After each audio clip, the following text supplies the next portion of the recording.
يعني شوفوا لي مثلا هالنافور خرامز حتى هون. عشاق السفر في كل مكان، تحياتي لكم. نيويورك تايم سكوير صار في الرياض، بدكم سنو دوم صار بالرياض، بدكم حفلات ودي جي صار في الرياض، بدكم كمان احلى فعاليات، احلى مكان تزوروه في الرياض، هذا هو بوليفارد رياض سيتي. دعوني صراحه اليوم انا اقول لك التجربه على ضمانتي حتعجبك لو شو ما كان ذوقك. خلينا نبدا الرحله في واحد من اجمل اماكن موسم الرياض، ويلا نبدا.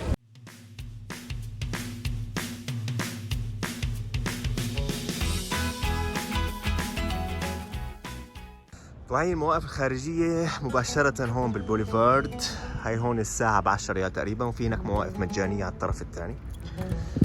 هذا هو هون يا جماعة واحد من يمكن من أجمل المشاريع اللي شفتها بالرياض لحد الآن. نحن عم نحكي هون عن تايم سكوير تبع نيويورك، موجود بنكهة عربية في قلب مدينة الرياض السعودية.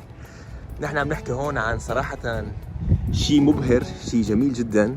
شوفوا الفيو كاملة. انت عم تحكي عن تايم سكوير، الناس اللي راحت على تايم سكوير في نيويورك بيعرف كمية الشاشات هي والإنارة الموجودة تعني الكثير وتخليك تحس أحلى أجواء. فهي هي الأجواء لحد الآن، شيء لطيف وشيء رائع وشيء مبهر. ومكتوب هون لا تجون، ما نبي نشوف أحد. عم قلعوا العالم قبل ما الناس تدخل، ما نعرف ايش الموضوع، بس يلا. شوفوا كمية الإعلانات وكمية الإضاءة. يا ويلي. هذا عن دخلنا بطابور الدخول.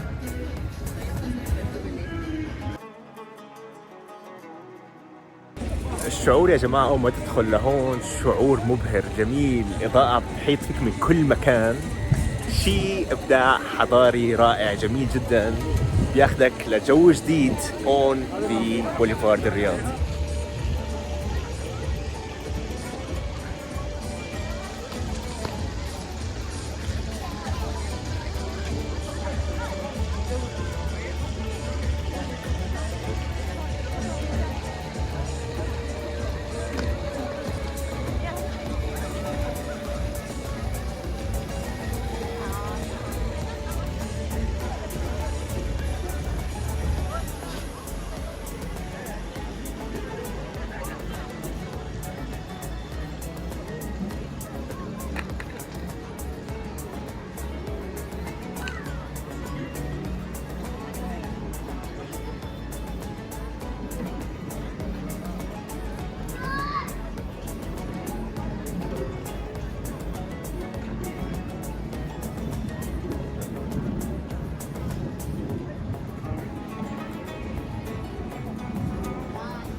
هاي هون كلها محلات موجودة على الطرف، ملابس،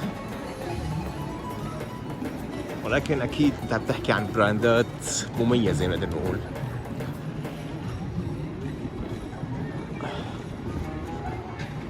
والله شيء ظريف، شيء رائع، شيء جميل. الشعور بحد ذاته ياخدك إلى تايم سكوير في نيويورك US. يا سلام يا سلام، شيء جميل.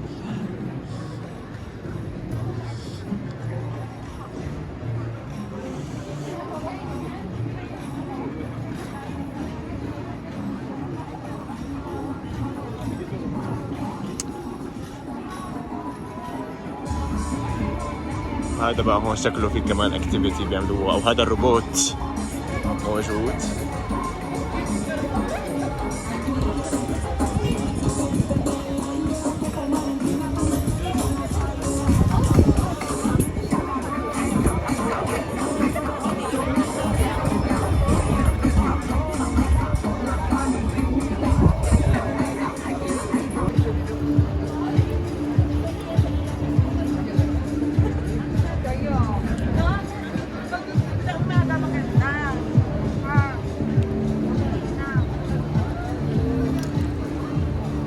ما شايفين هاي تقريبا الجزء الاول خلص. هاي هون كمان في هون النافورة.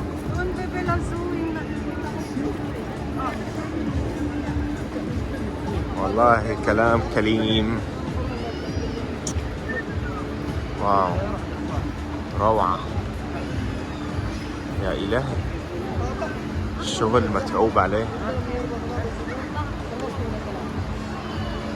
هاي هون شكلها ايوه مطاعم، كلها مطاعم هون. واو بس ما شاء الله كمية بشر.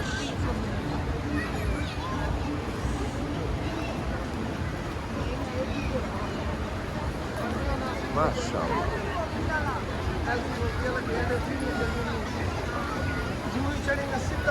هاي بتصير مثل فود كورت هون، صارت المطاعم.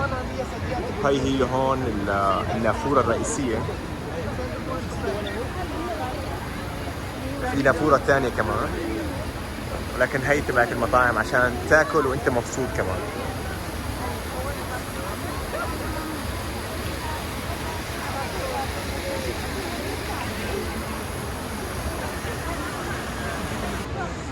على فكرة هدول اللي فوق عبارة عن قعدات مطلة. هي هون تاخد الأكل من المطاعم مباشرة، بتطلع لفوق وبتقعد على هي إطلالة هي مباشرة على النافورة، وهيك فيو بياخد العقل.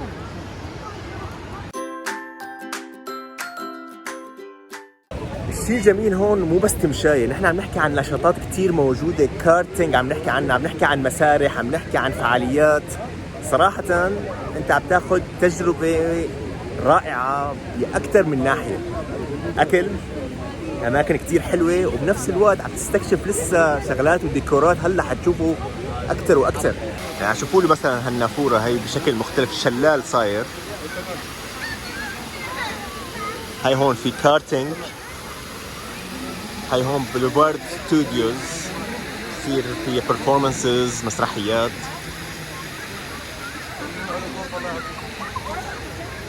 هاي حركات، شوفوا كيف دونات فوق موجودة كأنه في أمريكا. هاي هون عربة البوليفارد تبعت كانت البوليفارد القديم موجودة، كان ياخدك هون فقط للفرجة. هون النوادي بقى، النصر والهلال لهم كافيات خاصة فيهم.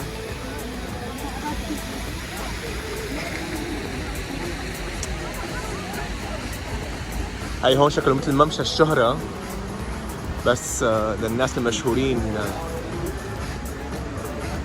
هون بقى كمان في تحدي مثل موضوع ممشى هوليوود، تتذكروا النجمات اللي على الأرض؟ هون بقى موجودين على شكل بصمات للإيد للناس المشهورين جدا. يعني مثلا هون راشد الماجد، تركي آل الشيخ، عباد الجوهر. هون ما بتحكي عن ناس يعني لهم أثر وتأثير كبير، كنوع من أنواع الشبه. نقدر نقول كاظم الساهر هون موجود. interesting.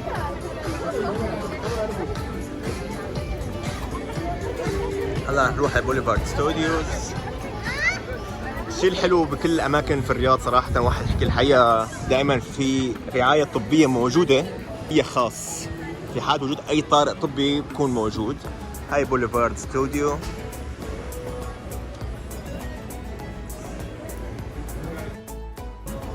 هاي الألعاب اللي عمرك صعب تفوز فيها يعني، فقط عشان تخسر. بس حلو، عطى انطباع جميل صراحة. بوليفارد ستوديو هو على يونيفرسال ستوديو، تجربة رامز. اوكي، شايفين الأخ حيفتح له كمان كشك ويبيع ويشتغل ويترزق الله. هاي يونيفرسال ستوديوز، هون هذا النسخة منها اسمه بوليفارد ستوديوز. واو، هذا لسه نحن هون بالبوليفارد ستوديو. مثل ما شايفين هي كمان مسامير هون. هون كمان دايناصورز.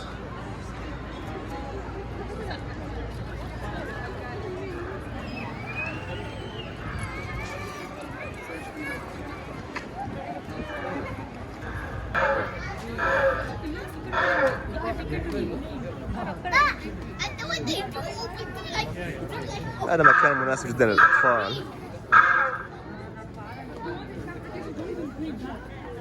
لطيف.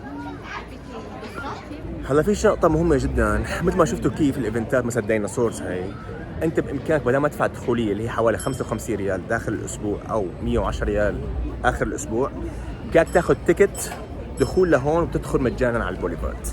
فبالتالي مثل ما شفتوا في كثير فعاليات مثل الكارتينج وهيك شغلات، ممكن تحجز تيكت تدخل مجانا على البوليفارد اذا انت فعلا حابب تعمل اكتيفيتيز معينه. هذا كان واحد من النشاطات الموجوده، طبعا له تذكره دخول خاصه، ولكن شوفوا كميه كبر المساحه الموجوده لهيك نشاط. هاي هون السكافيات، كمان مطعم هون سويسري، يعني صاير مثل كل جناح له جوه الخاص، له وضعه الخاص. هاي الالعاب اللي هون موجوده، هاي هون الناس فازت بالموزه كمان، شوفوا شلون. يعني لحد الان كثير نشاطات مناسبه للاطفال. الزحليقه الكبيره، شوف كلها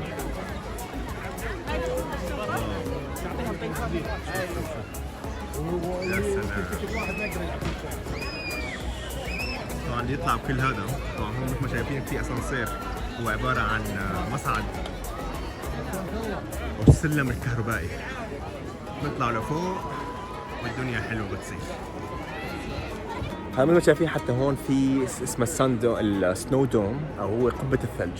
المنطقه هيك هون كل الافلانش شفناها قبل شوي هي عباره عن منطقه العاب، وبالتالي في لها بطاقه تروح بتشحنها، وكل لعبه لها سعر. فمثلا هون قبه الثلج سعر تقريبا 50 ريال لنص ساعه، الالعاب الثانيه 15 ريال، 30 ريال، 50 ريال. فهي صايره مثل منطقه العاب ولكن على مستوى كبير شوي، والعاب نقدر نقول ثلجيه او شتويه اكثر.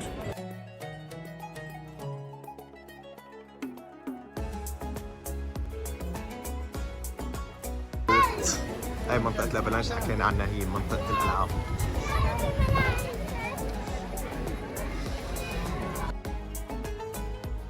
هذا هو التيكتات تبعت منطقة الافلانش. وهون كمان في البينت بول، الناس بتحب الألعاب مثل ما شايفين. هاي هي المنطقة كلها، شوفوا بقى كمية أماكن الاختباء المتاحة، صراحة شيء ظريف جدا. بس بدها مجموعة كبيرة لتستمتع فيها. إذا محسبين إنه انتهينا من الفعاليات فأنت خسران وغلطان. شوف هلا، شوف كمان اليو بوليفارد سكيت بارك للناس اللي عنده سكيت بورد. التزلج، لو حد التزلج هذا هون كله عبارة عن بارك خاص، حتى في كمان بايكات للناس اللي بتحب تستمتع بهيك أجواء خاصة فيهم. ولسه كمان هون في فوتبول تشالنجز اللي هي هون. هاي كمان موزة ثانية على الطريق.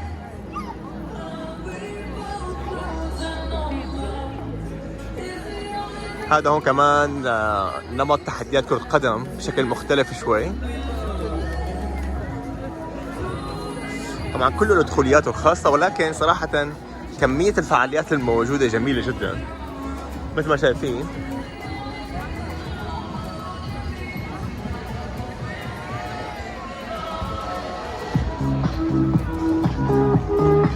interesting، شيء ظريف، شيء جميل، واجواء كثير حلوة ولطيفة جدا. هذا هون العربية، نحن اخذنا اللفة من هون هيك بالكامل ورجعنا. واشترينا تيكت هلا عشان نجرب حظنا بقى بالموز. 4 رميات ب50 ريال. طبعا لازم تاخذه من محل التيكتات اللي هو هون. طبعا بتستخدمه بكل الالعاب تبعت البوليفارد.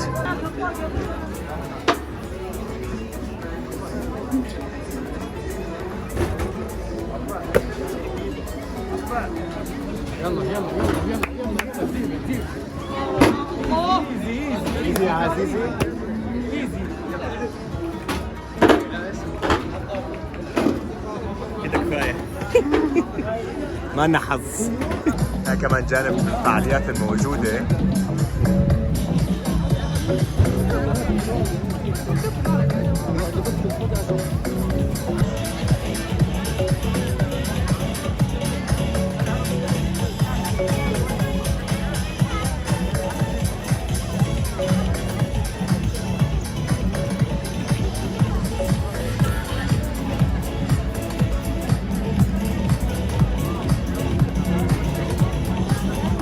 هلا كمان بدنا نستكشف كمان جناح ثاني من أجنحة البوليفارد الرائعة.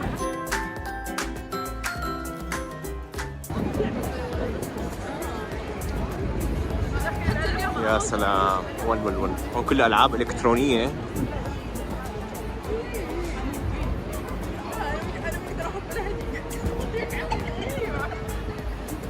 حياة الترفيه. هون بتحس حالك في عالم متقدم جدا، ياخذك للمستقبل. ديزاين شوي لطيف جميل. حتى هون شوفوا هالكافيات اللي فوق صايرة.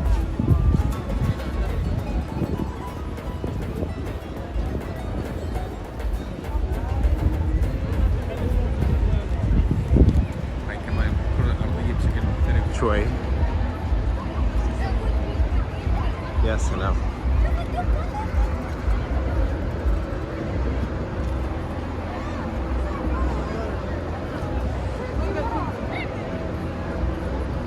هون بقى المسارح في مسرح أم كلثوم ما شايفين هون.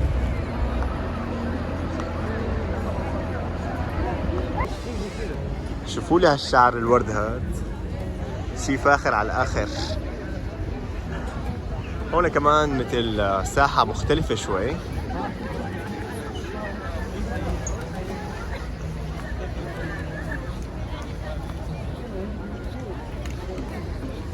طبعا هي كافيات مطاعم موجودة. وهون بقى أم كلثوم طبعا تجربة خاصة فيها، كمان إلى حجز خاص، ولكن هو عبارة عن هولوجرام عم بيحكي عن حياة أم كلثوم وغناء كأنها عم تغني أمامك. هذا هون عبادة جوهر كمان مسرح العندليب. هون هي كلها عبارة عن اكتيفيتي بتشتريها بشكل إضافي للدخل أكيد. هون شوف شلون، والله كلام كريم، شيء رهيب. واو، هاي مطاعم كمان عراقي، شيء رهيب. واحدة من أهم معالم البوليفارد هون هو شيء اسمه النافورة الراقصة. صحيح المشي له بعيدة، ولكن أتوقع إنه بيستاهل، لأنه أصلاً المشي بحد ذاته هون بهذا المكان صراحة متعة. هذا هون هلا الممشى مثل ما شايفين.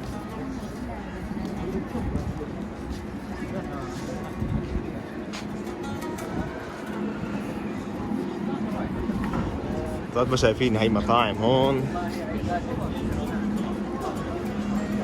اشكال الوان المطاعم. طبعا هي كلها مينيمم تشارج، يعني تقريبا 300 ريال 350 ريال للشخص.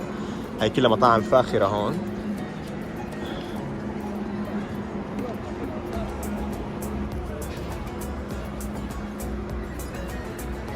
هاي هي النافورة هون. طبعا هاي هون ساحة النافورة الراقصة، في عرض بصير كل ساعة تقريبا على رأس الساعة.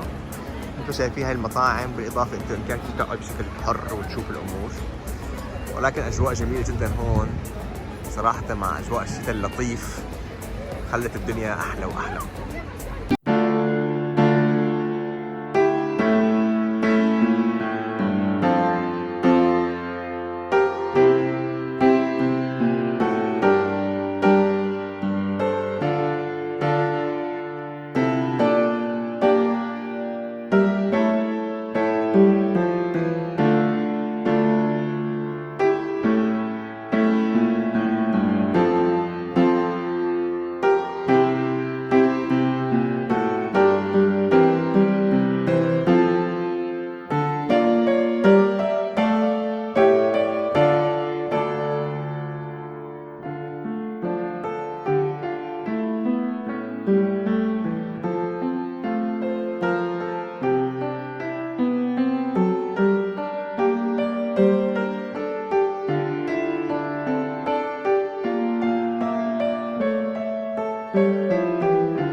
هاي هون الساحة تبعت أم كلثوم. هون تلاقي هون الأماكن كمان جزء خاص له، نمط مختلف شوي، صاير مثل كأنه محلات، ولكن على مثل ما شايفين هي عبارة عن شو بسموها تبعت الشحن، كباين أو هيك شيء. فمسوينها بشكل هيك جديد. وهذا طبعا هون الخروج، فبالتالي هذا جزء ثاني عبارة عن مدخل، ونحن جبناك آخر مرحلة يعني.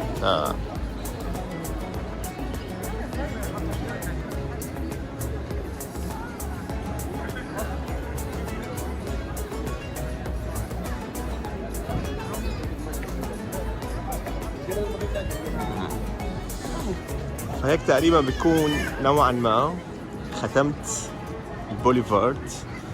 طبعا كتير كبير، مثل ما شايفين كافيات ومطاعم في كل مكان. نحن عم نحكي هون يعني هي فوق وتحت، وناس على الواقف وناس ماشيين وناس قاعدين. صراحة حياة مختلفة تماما. جينجي مطعم ياباني واضح عليه من اسمه.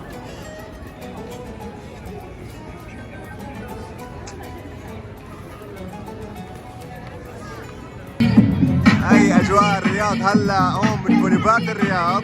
دي جي بالساحة مجانا للجميع.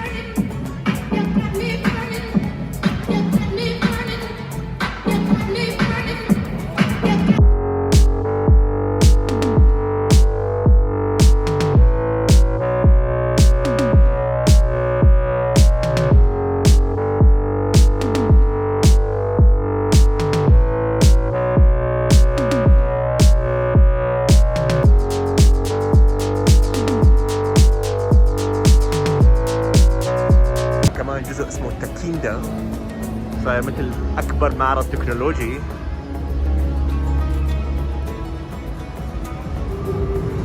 اللعب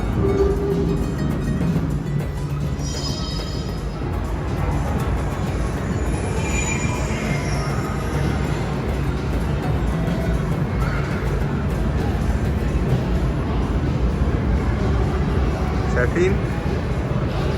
هي عم تطلع.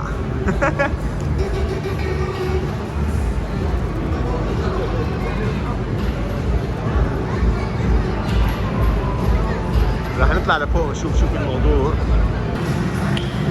يعني هو صراحة لا طلع معرض تكنولوجي ولا شيء، طلع عبارة عن صالة ألعاب يعني لطيفة أنوار، بس صراحة ما هو something special أبدا.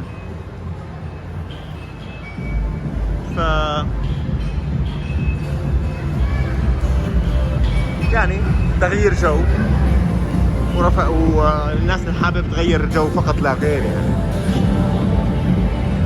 بالاخير صراحة بوليفارد الرياض رائع جدا، بيستاهل كل ريال تدفعوا فيه، ولكن في كثير نشاطات، وبالتالي بدك تجهز حالك اذا حابب تحضر شيء ايفنت ولا هيك شيء بدك تحجزه مسبقا. بقدروا عنه واحد من اجمل اماكن الرياض بدون منازع، شيء بيستاهل، ومو مرة واحدة ومرتين وثلاثة. بنصحكم تجوا بدري شوي، يعني تجوا تقريبا الساعة 6، هو بفتح الساعة 4 للساعة 1 أو 2 بالليل، ولكن حاولوا تجوا بدري الساعة 6 أول شيء عشان زحمة المواقف، عشان زحمة الطريق. وصراحة بعد الساعة 8 الدنيا بتصير زحمة كتير جوا كمان، ولكن يستحق وبقوة وبعنف وتهور. شوفوا شوفوا ما شاء الله كمية الزحمة هلا الساعة 8 المساء، على هيك أجواء وهيك إطلالات رائعة. تعالوا بدري عشان ترتاحوا أكثر من هالزحمة هيك.